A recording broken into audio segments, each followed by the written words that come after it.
Paz e graça do Senhor Jesus a todos. Bem-vindos ao canal da EBD da Assembleia de Deus Madureira de São Miguel do Araguaia, em Goiás. Estamos estudando a Revista Betel Dominical neste segundo trimestre com o tema Neemias restaurando muros, reconstruindo vidas e renovando propósitos. No nosso estudo de hoje, faremos a análise da leitura complementar desta quinta-feira, 30 de abril de 2026.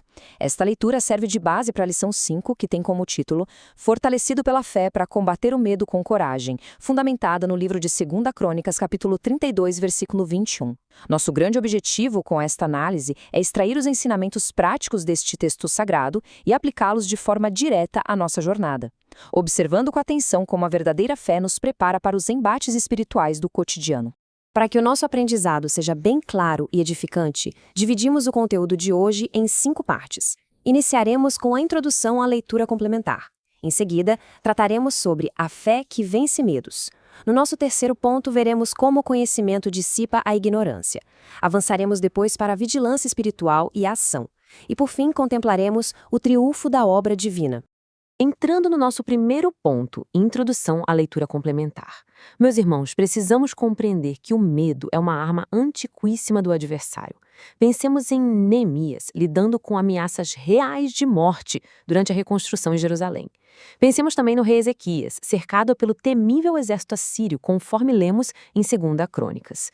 Ambos precisaram de um preparo espiritual extremamente profundo para não cederem ao pavor. É fundamental notarmos que o Senhor, na sua soberania, frequentemente utiliza esses cenários de altíssima pressão para forjar nos seus servos o controle emocional. Deus usa a provação para nos ensinar a ter paciência, para aguardar o tempo dele e para nos capacitar a lidar com o medo extremo. É assim que ele nos prepara para as grandes batalhas do ministério.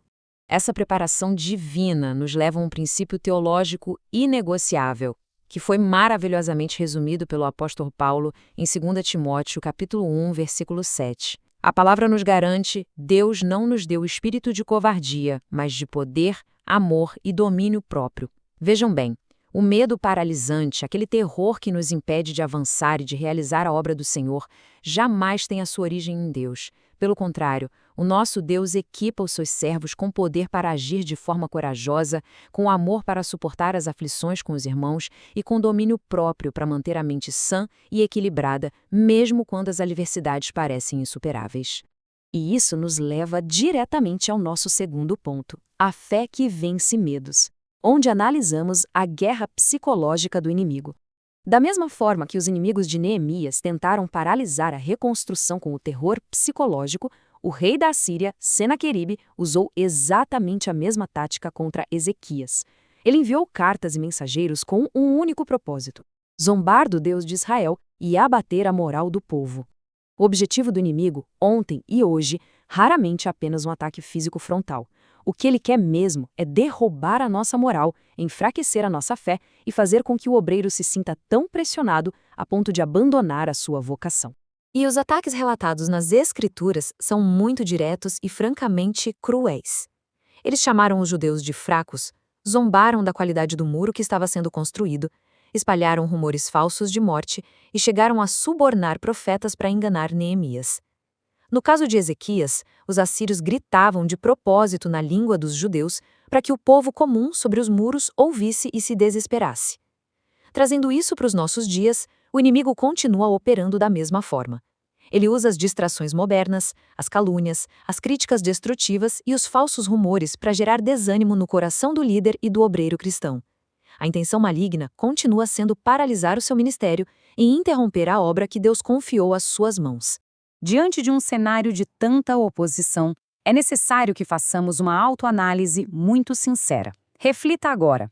Você está vivendo em uma prisão sem muros por causa do medo? Muitas vezes, perante as ameaças constantes e as pressões diárias, a nossa tendência natural e humana é recuar. Mas devemos avaliar seriamente se essas pressões psicológicas estão nos acovardando e nos fazendo fugir do chamado e do propósito inabalável que o Senhor estabeleceu para as nossas vidas. A esse respeito, o comentarista William Barros traz um conselho pastoral valiosíssimo. Ele nos lembra que evitar situações que causam temor pode até trazer um certo alívio momentâneo, mas, em longo prazo, essa fuga constante cria exatamente essa prisão sem muros. A evasão contínua atrofia nossa fé. A verdadeira coragem cristã não é a ausência do medo. A coragem é decidir avançar apesar do medo. Lembremos do jovem Davi, que enfrentou o gigante não porque era insensível ao perigo, mas porque estava fundamentado na certeza de quem o seu Deus era. A coragem espiritual do obreiro se desenvolve passo a passo, enfrentando as adversidades de frente e mantendo a confiança plena e restrita no caráter do nosso Deus. Avançamos então para o nosso terceiro tópico: o conhecimento dissipa a ignorância. A palavra de Deus nos mostra claramente que a resposta para o medo não é o pensamento positivo ou um otimismo vazio. A resposta bíblica é a busca ativa e constante pelo conhecimento iluminado da palavra de Deus. O desconhecimento é, na verdade, o terreno mais fértil para a opressão espiritual criar raízes profundas. Nós precisamos da revelação exata da vontade de Deus para combatermos as mentiras e a desinformação que o inimigo tenta lançar sobre as nossas mentes. Há um contraste muito nítido aqui na nossa jornada espiritual. De um lado, temos o quarto escuro da ignorância. É ali que o medo se magnifica, as sombras parecem monstros e a falta de compreensão nos paralisa completamente. Do outro lado, temos o caminho seguro do conhecimento. Quando a luz da palavra entra, a mente do crente se reorganiza e o coração finalmente encontra descanso. Homens como Ezequias e Neemias não agiram por mero impulso cego. Eles conheciam a realidade do perigo, sim, mas, acima de tudo, eles conheciam profundamente as promessas infalíveis do Deus a quem serviam. Guarde isso. O seu profundo conhecimento teológico e bíblico é a sua maior arma de preparação.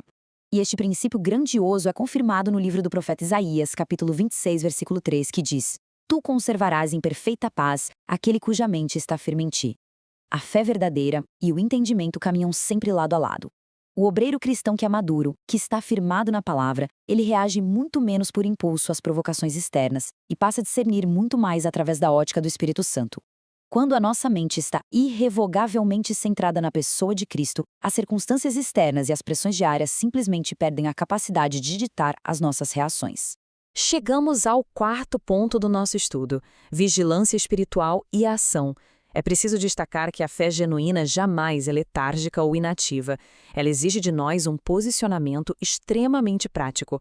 Ter confiança plena em Deus não nos isenta de forma alguma da responsabilidade de agirmos de forma estratégica, cautelosa e diligente.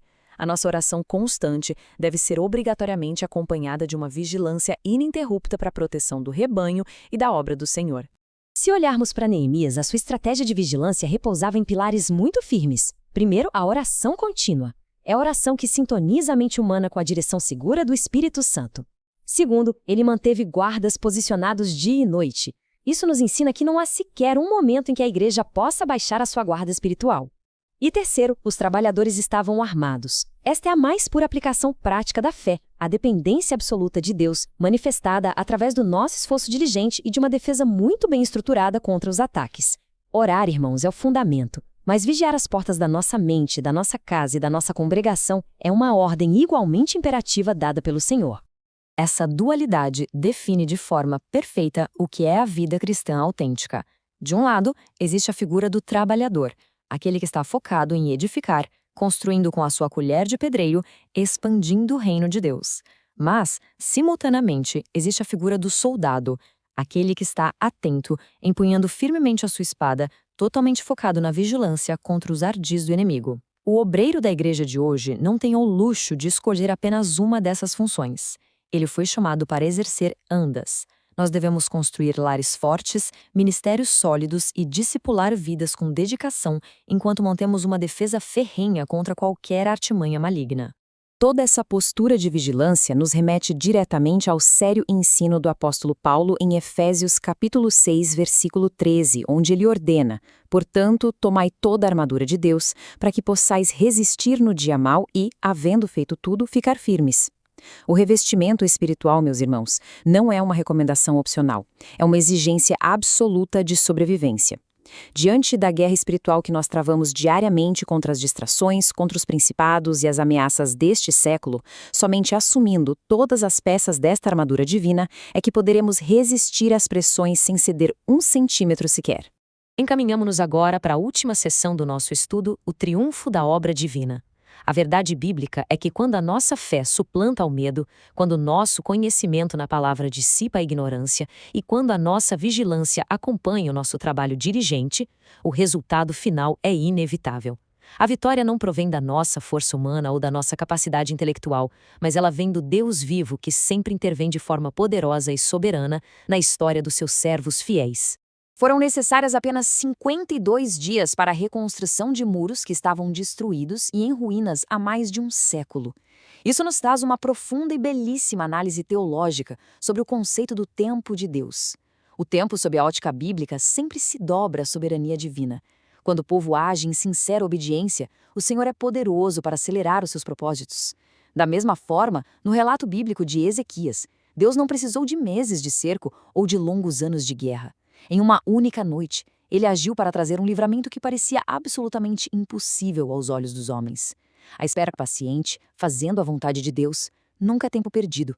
É preparação para o triunfo. E o desfecho de todas estas narrativas nos apresenta uma inversão divina que é gloriosa. Conforme lemos na nossa leitura principal em 2 Crônicas 32, versículo 21, o Senhor enviou um anjo que aniquilou o exército assírio. O rei inimigo, que antes tentou instalar o terror e a zombaria, precisou voltar envergonhado e derrotado para sua própria terra. Da mesma forma, os inimigos do governador Neemias, que antes zombavam, acabaram dominados pelo medo ao verem os muros erguidos de forma miraculosa. É exatamente isso que acontece quando nós permanecemos firmes. A fidelidade contínua da igreja desmascara a total fraqueza do inimigo e glorifica o nome do nosso Senhor publicamente, para que todos vejam.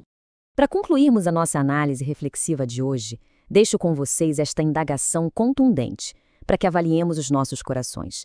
As atitudes diárias que tomamos estão sendo moldadas pelas pressões do mundo e pelo medo dos homens, ou elas estão sendo direcionadas em estrita obediência à voz de Deus? Que nós jamais sejamos controlados pelas circunstâncias assustadoras ao nosso redor. Que a vontade divina, e somente ela, seja a bússola inabalável a guiar as nossas ações, os nossos ministérios e a nossa vida cotidiana, para a glória exclusiva do Todo-Poderoso. Chegamos ao fim da nossa análise da leitura complementar de hoje. Meus irmãos, estudem a palavra de forma aprofundada, mantenham a vossa vigilância ininterrupta e permaneçam sempre firmes na fé, como bons soldados de Cristo. Convidamos todos a estarem conosco na nossa próxima aula da Escola Bíblica Dominical, para continuarmos juntos crescendo na graça e no conhecimento. Que a graça e a paz do Senhor Jesus seja com todos vocês.